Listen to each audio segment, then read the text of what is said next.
Welcome to Masterminds and Maintenance, a podcast with those with new ideas in maintenance. I'm your host, Ryan. I'm the CEO and founder of Upkeep.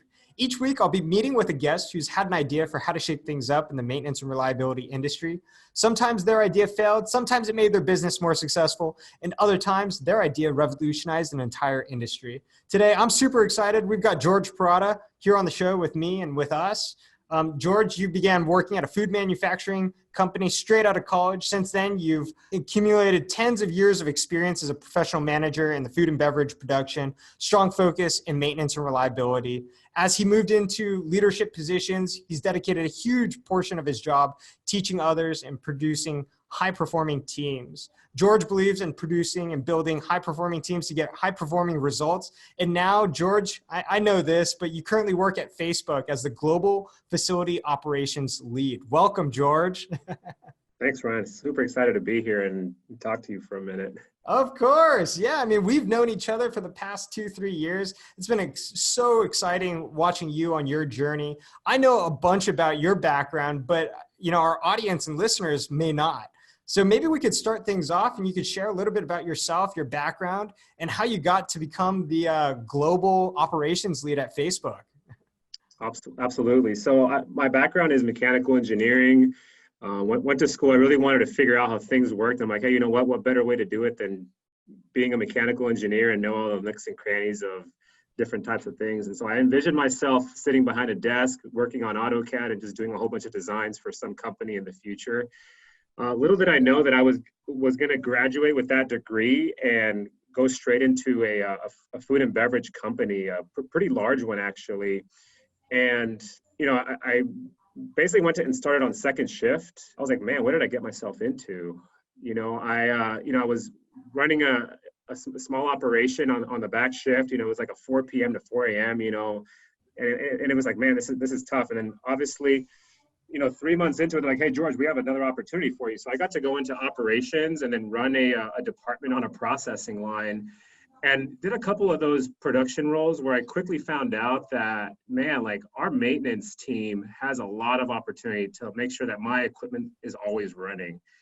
And so, I sat down with my manager and said, hey, George, well, why don't we give you the opportunity? I'm like, all right, I didn't know what the heck I was doing. I didn't know anything about reliability. I didn't know anything about like preventative or predictive maintenance, but I knew that I needed to improve maintenance in my department. So, got the opportunity to be a maintenance supervisor, eventually a maintenance manager. This was all within the same organization. And then eventually I got the opportunity to go into a director of maintenance reliability for this organization. And what I would say was an awesome learning experience was really bridging and connecting people together, just seeing the opportunities that people were doing some very great things. They were doing a lot of best practices, but the visibility to that across the organization was pretty low. Got the opportunity to help bridge those connections. We developed some very awesome programs to help scale up some maintenance people that were really interested in kind of developing their careers. And so we did like an apprenticeship program. Eventually, I left that organization and went and joined an alcohol company, which that was a really cool experience, and kind of got to set up the same thing. They were really needed to have some focus areas around reliability and asset management, and we were able to help set up some foundation, and actually that's where we introduced the Upkeep product and getting our entire organization under one CMMS versus using spreadsheets and whiteboards and what have you. That was awesome. Got to work with Ryan's team. Eventually moved on and now working for this social media company and just working on getting some foundational items set up here and having a lot of fun doing it. That sounds awesome. What an amazing story. Starting your career as a mechanical engineer and then just somehow getting into this space of maintenance and reliability must have been a fun, crazy journey for you, especially working at this small social media company now, right? For sure. And, I would say if anything, early in my career and even today is just, it's all about the people that, I was able to learn a lot of great, awesome experiences from and a lot of great exposure, just what those opportunities are and just, helping people solve problems. That's yeah. what it's about. Absolutely. I'm curious, as you look back at the previous like 3, 4 companies that you've worked for, are there any like common themes that you see with regards to low-hanging fruit best practices for maintenance and reliability that you think every single facility, regardless of what kind of facility you are, could utilize?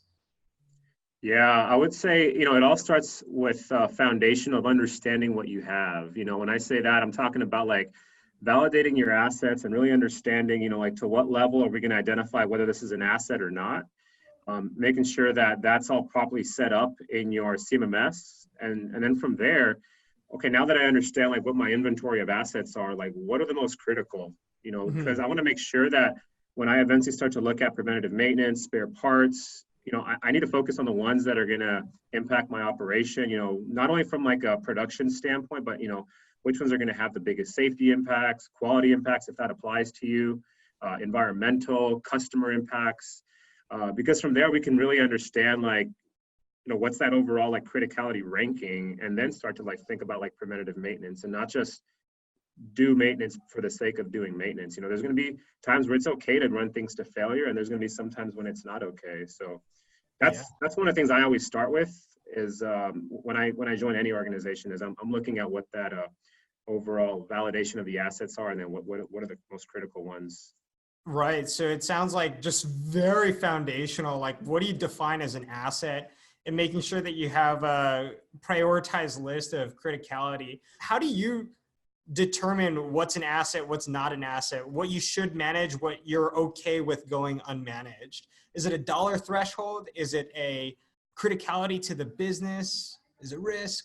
Yeah, every organization I would say does it somewhat different, and that's okay. I think the company or the organization needs to define like what that is. And sometimes it might be like, hey, the asset is a $50,000 threshold, or we have to track this financially, and we're gonna do maintenance against it. So I think as long as the organization can come up with what those definitions are, you have to just kind of stick to it, set up a governance process. So then when these assets are coming online or even decommissioned, that you're handling, the accounting side of it, but then also the reliability side of it as well. I think that's a very interesting point, because I feel like a lot of companies, they have an asset list, but they're not sure like whether they should manage it, whether it should go unmanaged. So having that like base threshold of like, this is what we consider an asset, and this is what it means to be an asset. You're going to run preventive maintenance schedules on it. You're going to run inspections on it. It's going to have this impact to the business. That's actually really important. And what I'm hearing from you often goes missed. Yeah, and I would just add, Ryan, is for me, like I'm biased to just standards, and there is an ISO standard that does exist out there, and it's mainly used like in the oil and gas industry. But ISO 14224 is what I typically try to steer organizations in, as using that as like what they call the level 6 is what I would constitute as an asset, and then just setting up your processes and your organization around that. Mm-hmm. Absolutely. So, George, I know you've developed a ton of different programs. Talk to us about Rome, reliability, operations, maintenance, and engineering. What is that? Yeah, no, that was one of the most proudest things I would say that I've done in my career. And so it was when I was working for this large food and beverage company. And one of the things that we were thinking about was, we have a lot of these engineers that we're basically, I'm going to just call it how it is. We were throwing them into just managing and supervising their own department. And a lot of them, even though they had like the school background, they probably didn't have the knowledge of expertise of the equipment that we managed, or the equipment that we operated, the equipment that we were going to engineer. So I with a group of folks, we basically put together this boot camp. And I'm always trying to come up with like fancy acronyms, just because I think it can really have like the bang right with folks.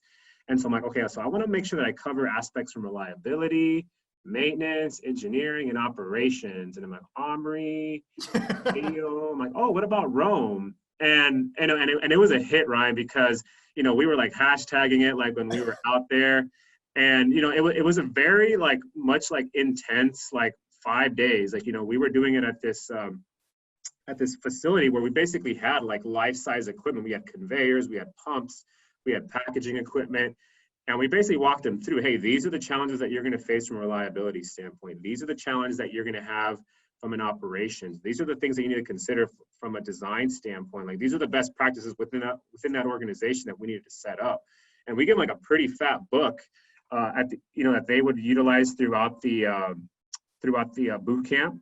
And then at the end is like, hey, I want you to just go back and just apply this to like one or two departments, or one or two areas where you have some opportunities in. And there was like, I would say like immediate payback, because there was just a lot of ideas that probably just went through people's head, because now they kind of brought all those concepts together and they received this education. And what was even perfect is that it wasn't just me sitting up there talking to them.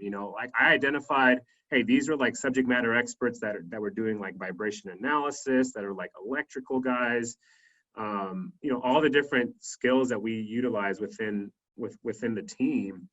And it was these guys, so not only was it a chance for them to teach, it was also a chance for us to recognize like, hey, these are some like the very impactful people like within our organization that are teaching like our future engineers, are teaching our future managers, or future leaders around how we could become a more reliable organization. So that was pretty awesome. And I would say it still continues from my conversations with my former colleagues.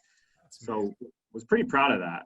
That's awesome. Knowing that something still exists even after you're gone from an organization is so, so meaningful. Where did all the material from this handbook Rome come from? Was it developed internally? Did you use third-party resources? Where can our listeners either get a copy of Rome or create their own Rome?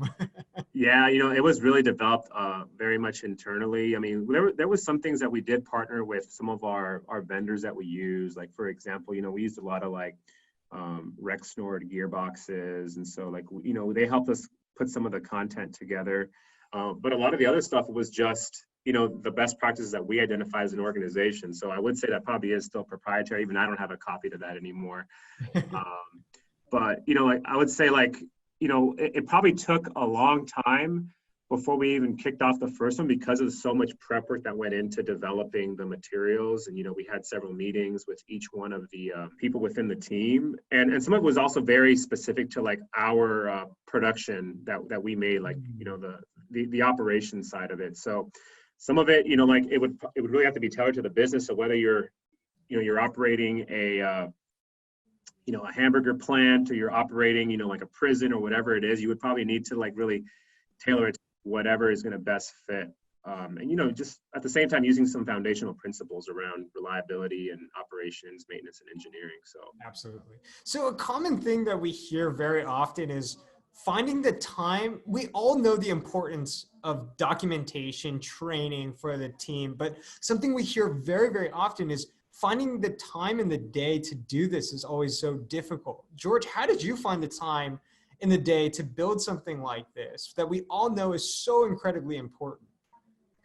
Yeah, it was not easy. I mean, obviously, I, along with the other members that were doing the facilitating and the training, we all had our day jobs, but I would say the biggest reason and the biggest way how we found time is that it was all the way to our VP of operations that she wanted to make this a priority. And so because, we had her support, we had, other operations managers and leaders helping us free up time to make this a priority.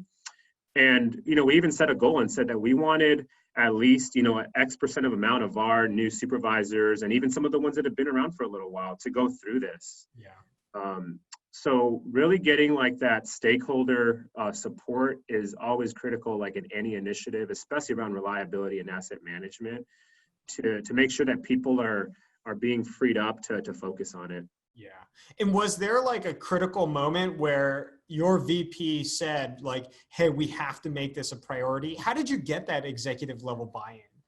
Yeah, no, I mean, we were actually utilizing data and understanding, like, hey, like, we were seeing, like common failures, we were seeing common operational issues.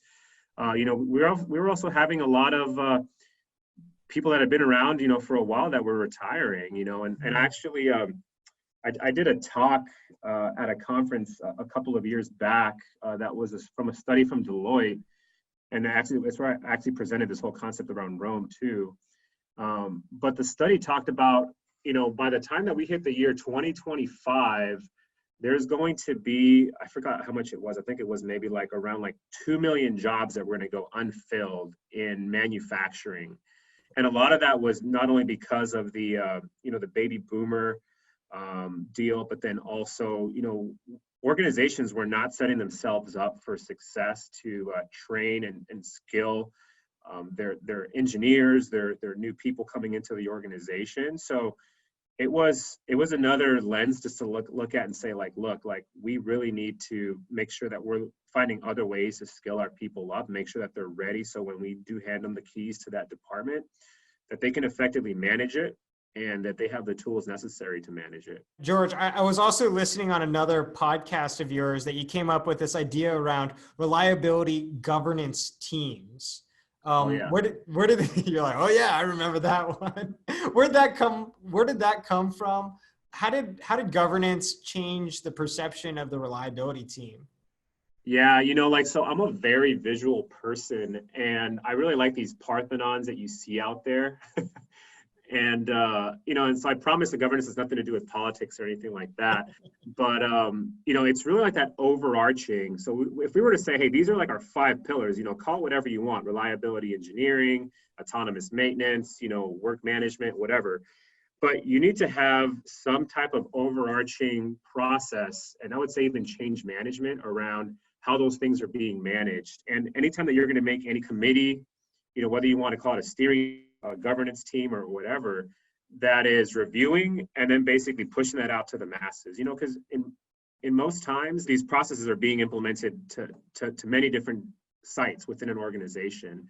And I know, as much as sometimes people don't like the word standardization, I mean, we have a business to run and we have to make sure that we have some consistency, not only from a metric standpoint, but then also like how we do processes. So if I need to move from one location to, in California to Minnesota, that I can effectively, not have to like restart from scratch. Mm-hmm. So this whole concept around governance was really around like, how do we assess like how we currently manage our operations? How do we measure and then utilize the same type of metrics and KPIs? And then what are the tools, how we're going to align to the processes that we've really established? So it's really more like a change management type of viewpoint and really driving that consistency. So that's why one of the things I always try to promote is just this whole concept of governance. You can call it whatever you want, but that's what I call it. And where did these standards come from? Were they developed by you? Were they developed by the team? Were they developed by the decades of years of experience that just kind of got handed down? How did those standards get created?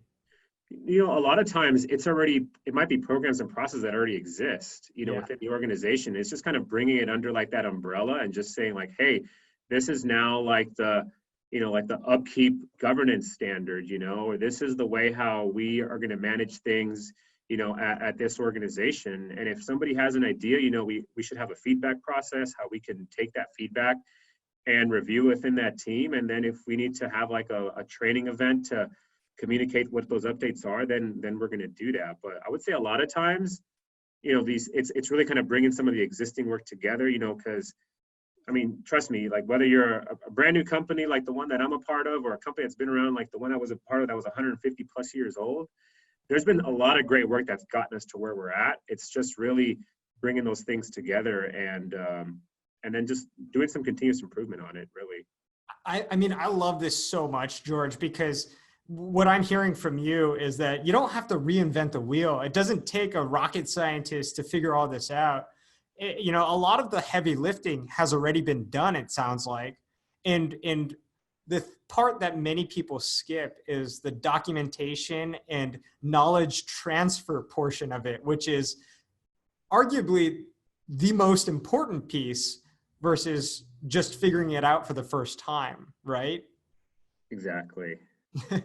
Exactly. And, and there are going to be times where you're going to have to develop some of these things from scratch because it's something that maybe the company or the organization hasn't really even scratched the surface on it. And so that's where, like where we come in, where, maybe we've been a part of some really mature organizations, or, we go to these conferences and we learn some new things on how to operate and run the business better. And sometimes, we'll even contract out and say like, hey, we need to bring in companies like, XYZ to help us kind of build out our asset management program. So George, you've been part of many, many different maintenance reliability teams. I'm curious, how would you define success, a successful maintenance reliability team? What does that look like to you? And what have the most successful maintenance and reliability teams at previous companies that you've worked with done so well? Yeah, I would say like there's always room for growth. There's always opportunities to continue to focus on. But some of the things that I would say like hang my hat on is like when expectations are clearly understood throughout the organization, and not just like at one site, but just really across. And then, how are we publishing like those metrics, those dashboards, if you will, to make sure that we can identify these are the reasons why we're working on these specific challenges. I would say leadership is a big piece of it too, Ryan. And even in one of those like pillar models that I kind of put together before is this whole concept of reliability leadership, and I really kind of got that actually from a safety program that I was a part of at one of my former organizations. And safety has been something that's always been paramount, like in my career. And I was like, you know what? A safe plan is a reliable plan. So why can't we also utilize that same safety leadership and reliability? And so just making sure that people, we're all here. We're all very smart people. We're all very talented. How could we continue to just drive that leadership, all the way from like that CEO level, all the way down to the that technician level?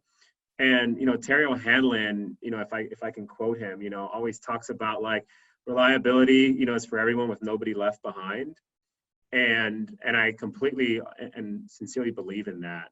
And I think the companies where it's not just like the technicians, the ones that are just trying to like get that machine back online, but it's also like understood why, we need to sometimes maybe defer production, or we need to not do this PM right now, that needs to be supported all the way to the top. Yeah. And if that is not, I can certainly see where, maintenance is always the first one to get the budget cuts, if you will.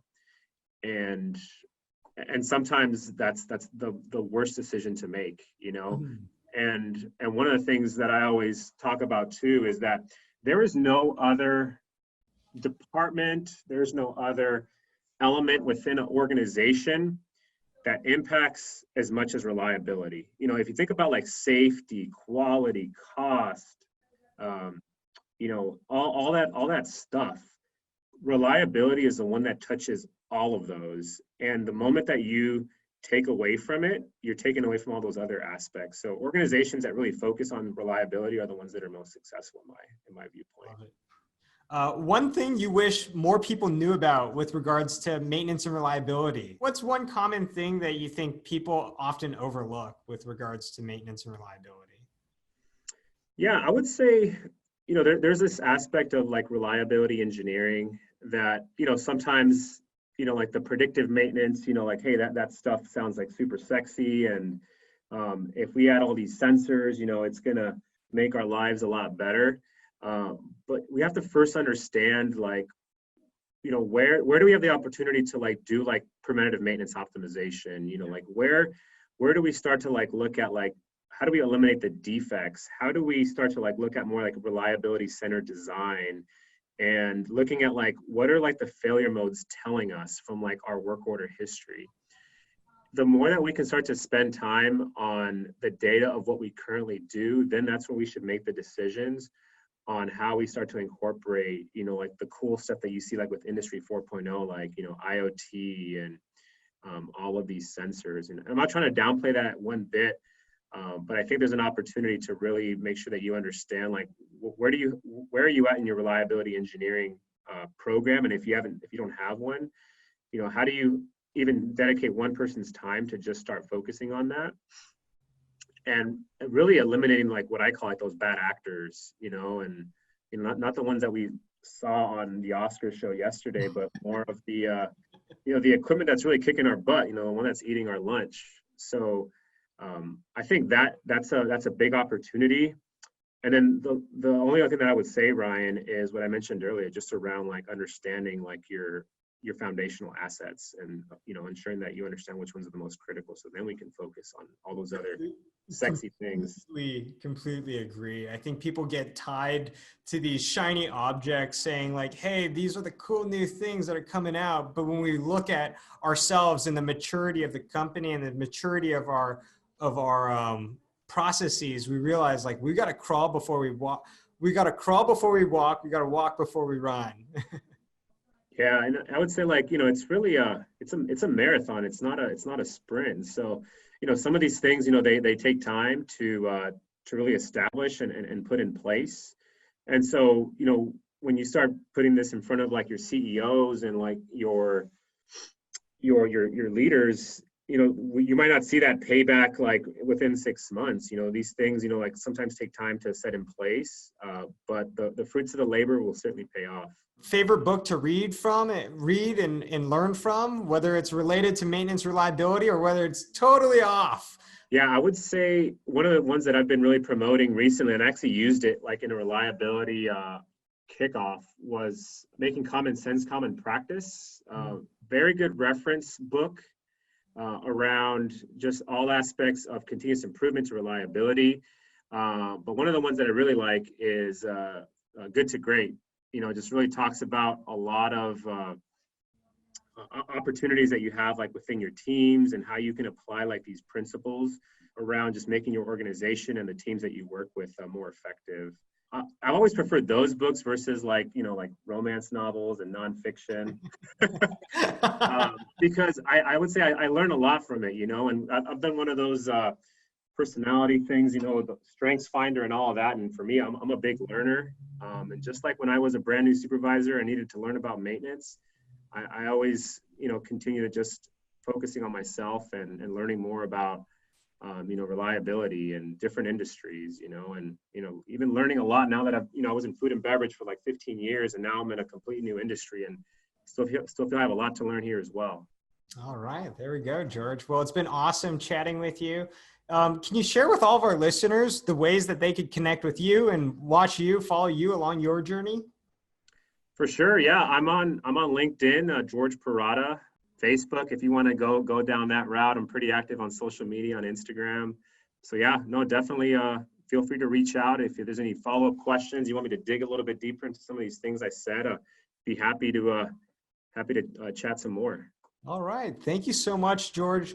Thank you so much for joining us. Thank you to all of our listeners for tuning in to today's Masterminds in Maintenance. My name is Ryan Chan. I'm the CEO and founder of Upkeep. You can also connect with me. I'm pretty active on LinkedIn. You can also email me directly at ryan@onupkeep.com. Until next time,